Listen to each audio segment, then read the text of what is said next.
Hello friends, today we'll be talking about war crimes and also video games. I'm sure you can tell by the title that this is about 6 Days in Fallujah, which is once again sparking a lot of controversy, just as it was in 2009 when it originally was announced. The game that we have today is a different game, but it actually is the same core group of people, or at least the same guy, and we will be reading a interview from this guy in a little bit, but it's like a passion project for this guy, and this game is about the first battle of Fallujah, which was a real battle that happened in Iraq in 2004. And if that sounds kind of crazy that they would be making a game about that battle in 2009 and like starting development on it soon after it happened, then yeah, it's a bit crazy, but it's 2021.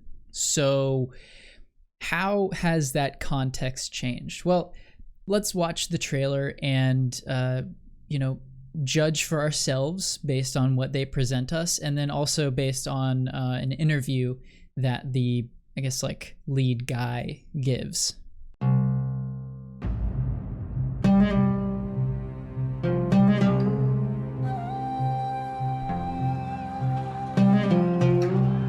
Saddam had been captured. The Iraqi army scattered.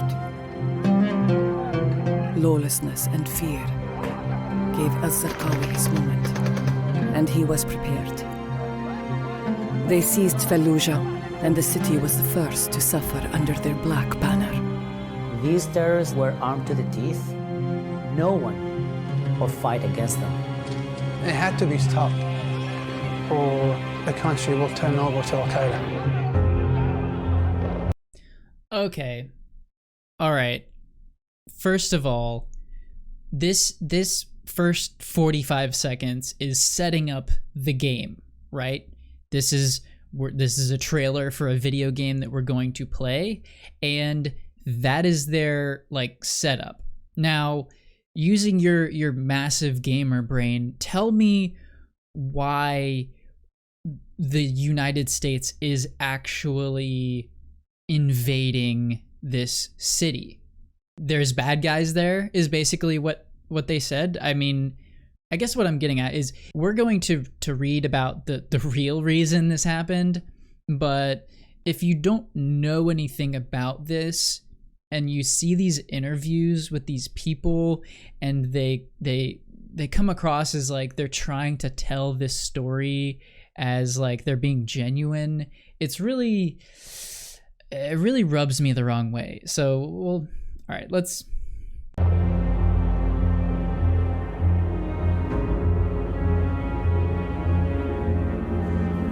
It was a fortress. It was a well-prepared city, buttressed, waiting for us to come. The only way you can clear a city is you have to search every house, you have to search every room, and you have to root out every insurgent. All right, let's talk about that for a second.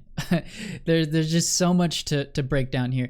What that guy said was that this city that thousands of people lived in, women and children and men that had nothing to do with what was going on, was a well-prepared fortress that was buttressed and fortified, ready for them to come in. I mean, no, like yes, but also no, because it's a city that people live in, like regular people, that has already been bombed like several times before. It's been airstruck by the US.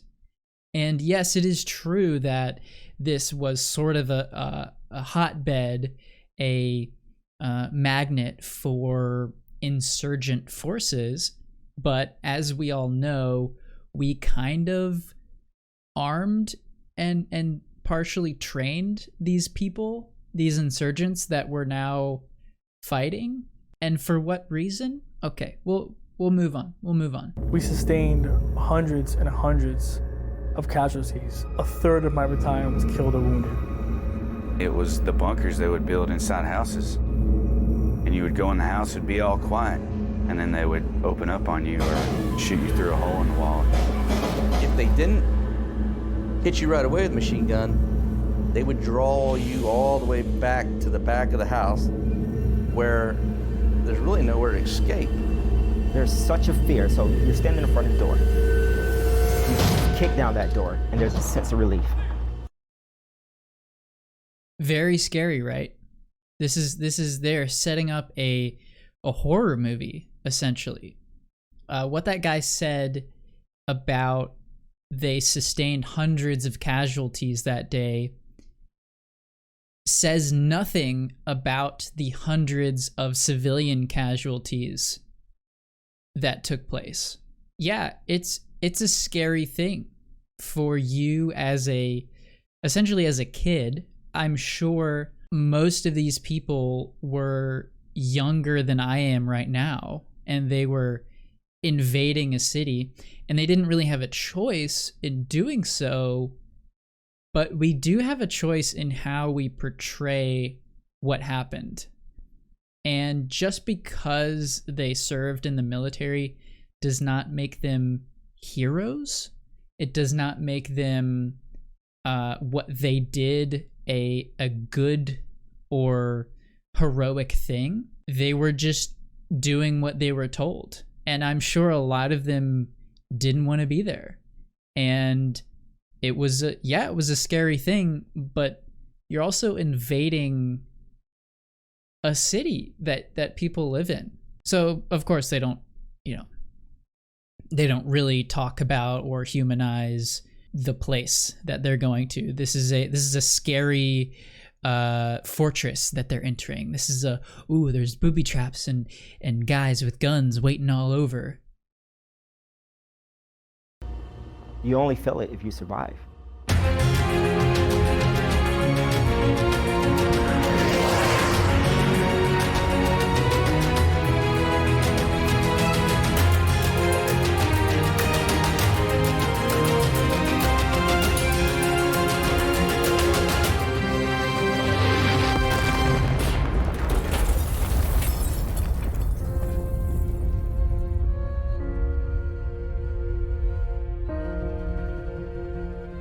We can tell you our stories. We can show you our scars.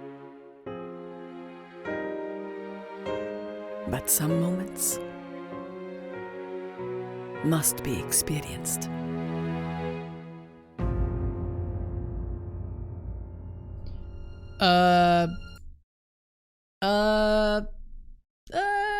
I'm gonna call bullshit on that one. What the narrator just said was basically, you're not gonna get the same experience reading about this or watching it happen in a movie.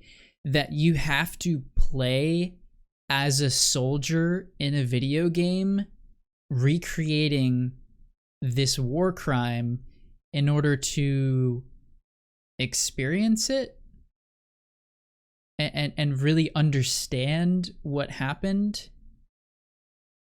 And I'm wondering if they feel that way about like everything else in history, because this is one of hundreds, if not thousands, of like crazy battles that happened that people died in and civilians were slaughtered in. I'm just so like off put by the way that they're presenting this game. I don't have a problem with using real life events and real life battles and even things that were tragic in media, just because they're profiting off of it or something like that. There are stories that can be told in the video game medium. Even this story can be told if it is done in the right way. But everything I'm seeing here in this trailer, at least, I don't know. Well, I guess we'll have to wait until some reviews come out, but it really doesn't seem like it is portraying these events as they should be portrayed. And if you ever wondered why there was such a craze about World War II in the late 90s and early 2000s, it's because of events like this happening and the military needing to drum up patriotism by using films and video games for a war that they couldn't actually portray in a positive light that was happening right then and there. Like the war on terror and the war in Iraq and Desert Storm and all of those things aren't really glamorous things, and they're kind of hard to portray as like good guy versus bad guy, like the US versus Nazi Germany, right? That one's a home run, and that's why basically nobody has problems with any sort of World War II media, is because it was like, yeah, we were the good guys, and that's sort of one of the only wars that the US has ever fought that's like, yeah, okay, that was justifiable. Like we were fighting bad guys. So just real quick, this is some old gameplay. This is what the game used to look like. This is apparently pre-alpha demo. It was a third-person shooter, and now I believe it is a first-person shooter. And yeah, you know, this is that interview that I mentioned earlier, and it is titled, this is on Polygon by Charlie Hall. It's titled 6 Days in Fallujah, Not Trying to Make a Political Commentary, Creator Says. Okay. And it starts off, those looking for a critical perspective on the Iraq War should steer clear of 6 Days in Fallujah. The controversial first-person shooter seeks to portray one of the bloodiest battles in American history, one that cost the lives of United States and Allied forces, as well as thousands of Iraqi citizens in 2004. Originally announced in 2009, the game was dropped by publisher Konami due to the objections of the families of service members killed during the Iraq War. In the 12 years since, public opinion has demonstrably shifted against that war. So speaking to Peter Tamte, he was insistent that developer Highwire Games will not grapple with the political machinations that led to the titular conflict.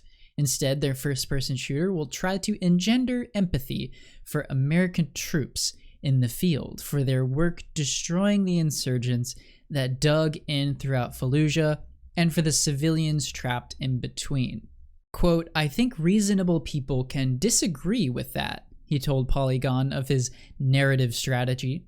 For us as a team, it's really about helping players understand the complexity of urban combat. It's about the experiences of that individual that is now there because of political decisions. And we do want to show how choices that are made by policymakers affect the choices that a Marine needs to make on the battlefield.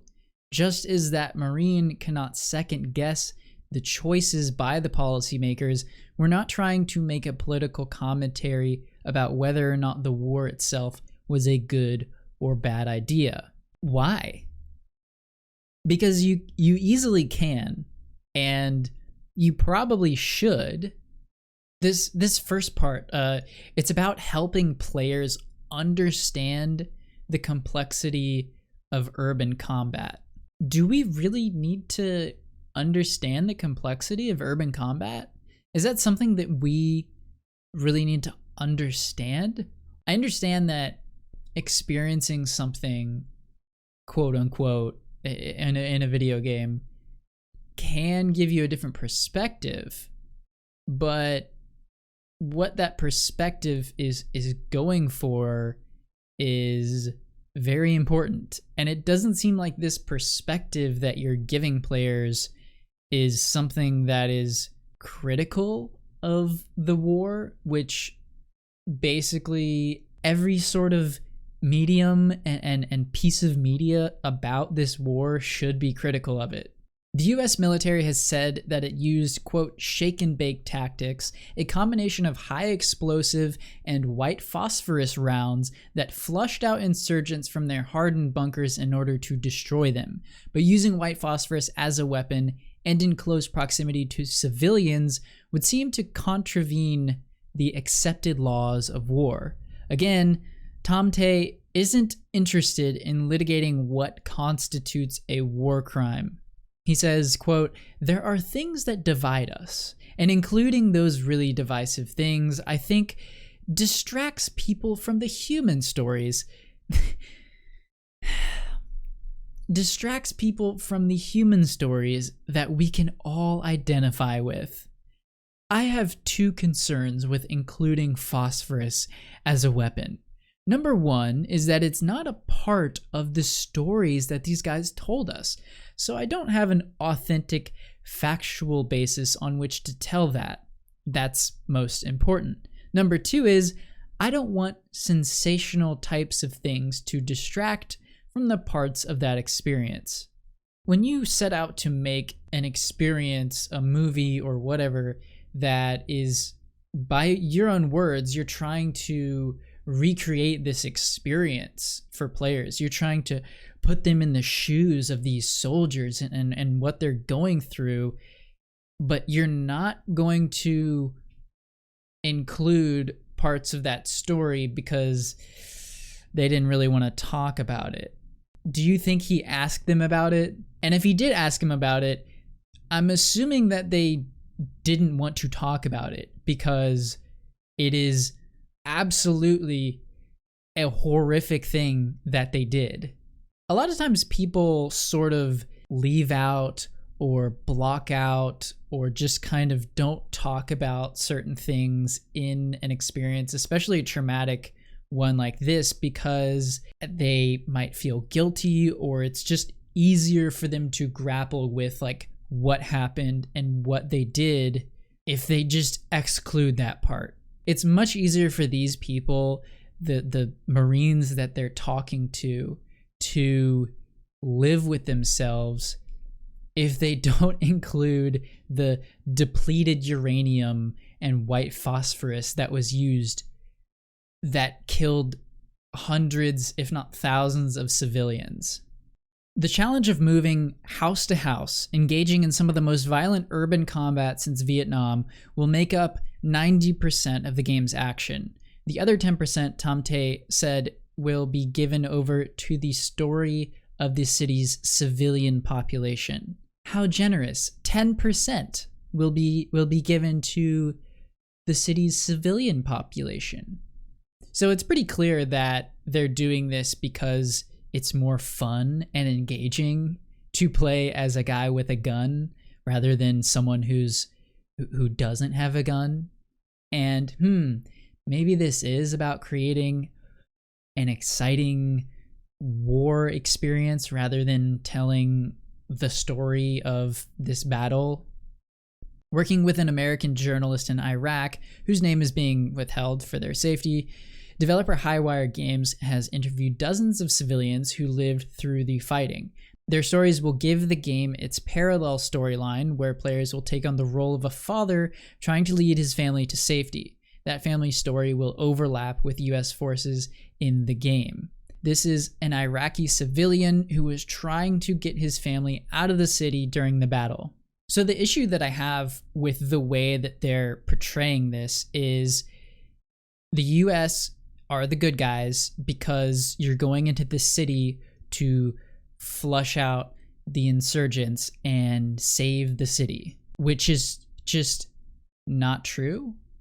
And if this game doesn't show civilians getting killed by US soldiers, then it is a complete failure and it is absolutely propaganda.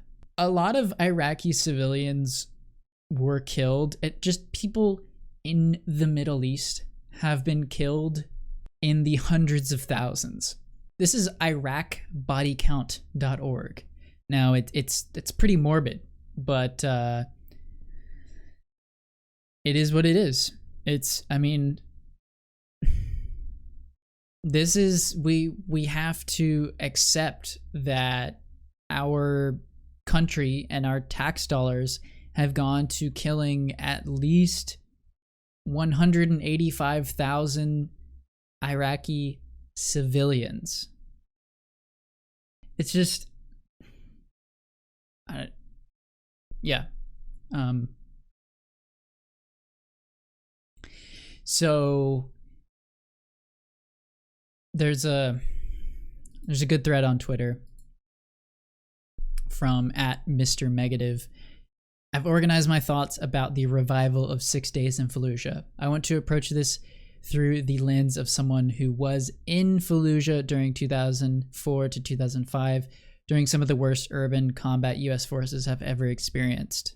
He goes on to say, let's get a few things out of the way. The invasion of Iraq was a war crime, period. Argue otherwise, and I'll block you. Does that make myself and others who fought war criminals? No, of course not. Did individual soldiers and Marines commit war crimes? Absolutely. I'm someone who is deeply proud of my service. I tried my hardest to conduct myself as humanely as possible. I'm also someone who is forced to do things I'm not proud of to survive. Taking lives should never be a point of pride. Iraq was a failure of our own making. Not only did we invade illegally, we did it without a plan. The vast majority of the insurgency were disaffected Iraqi soldiers without a job after we broke apart their military, not religious fanatics. Yes, groups like AQI showed up to fight, but they came after we handed them a major propaganda victory by showing up in the first place and turning PMCs like Blackwater loose. There was little to no cultural sensitivity training. We made strings of promises to innocent Iraqi civilians to get them to work for us as interpreters and sources. We applied them promises of US citizenship. We broke most of those promises. I've spoken of this before. Ultimately, we were the bad guys in many scenarios there. If that upsets you, good. It upsets me. There are justifications of war, but there are never good reasons for one. We did not have a justification for Iraq that makes us a hostile occupier. Which brings us to 6 Days in Fallujah. This was originally billed as a third-person survival horror game about one soldier trying to get out of Fallujah. It promised to depict OIF as it actually was, a horror story. I was apprehensive but intrigued. Of course it was shelved, and now 11 years later, it's back as a tactical first-person shooter with the specter of the DoD behind it, which really worries me. US Army recruitment is at an all-time low, which is one hell of a coincidence. From America's Army to Army esports, the military has a proven track record of using games as recruitment tools. The people behind this new iteration of the game promise to depict true experience of soldiers, Marines, and Iraqi civilians. But does anyone actually believe that? I don't. That trailer was nothing like the original concept or what's been promised since. It's just more flag-waving, Americans as liberators nonsense. I'm sure the game will regale us with tales of noble sacrifice and grateful Iraqi citizens, when really it should depict frightened kids fighting in a war they don't fully understand, private contractors looking for slaughter, and dead Iraqi children. That's not to say there weren't acts of compassion, sacrifice, and heroism by US troops. Of course there were. I've seen some. The majority of those there were decent men and women who didn't really want to be there at all. But if you really want an accurate experience, you'll depict the outstanding courage and fortitude of the Iraqi people who worked with us, fought with us, and died with us because of us. They deserved much, much better than we gave them. We still haven't apologized. Now, do I think it's possible to do this in the right way? I really do. Do I trust the devs to do it the right way? Absolutely not. I'm already pretty confident about the end result. So he goes on for a little bit more, but that's pretty much what I wanted to share with you guys. I think that's a very it's a powerful thread. I mean, it's some very true words spoken by someone who has experience and sort of lived through it and knows their shit. They're absolutely correct. We were occupiers.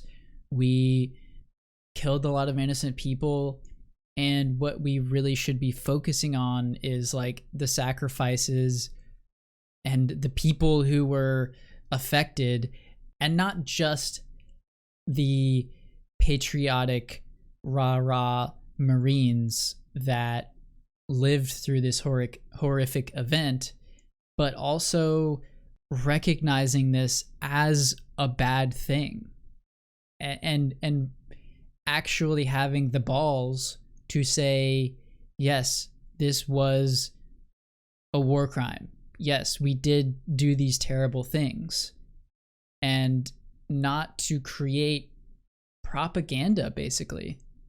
Okay, so as you can see, there's a lot there's a lot of details surrounding what happened. Long story short, the first Battle of Fallujah, which is what 6 Days in Fallujah is about, was an operation against militants in Fallujah, as well as an attempt to apprehend or kill the perpetrators of the killing of 4 U.S. contractors in March of 2004. It goes on to say the chief catalyst for the operation was the highly publicized killing and mutilation of 4 Blackwater U.S. private military contractors and the killings of 5 American soldiers. So basically what happened was these private military contractors from Blackwater, where have I heard that name before? These Blackwater soldiers, they may have killed some Iraqi civilians. They may have just shot at people. They may have just did whatever the hell they wanted in this country without any sort of consequence. They got killed for killing people. So of course this was a fantastic excuse to invade this city that they were like, I hear there's a bunch of insurgents in that city. 572 to 616 civilians killed. And this was just the first. They pulled out. They basically lost. I mean, the U.S. never loses, right? They just tactically retreat. That little trailer that talked about, in about 30 seconds, why we invaded this city of bad guys. It was ISIS. It was Al Qaeda. They took over the city. Well, this is the real story.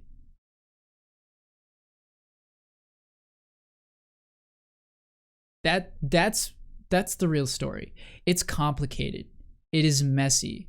It is not something that is just like bad guys. There's bad guys over there.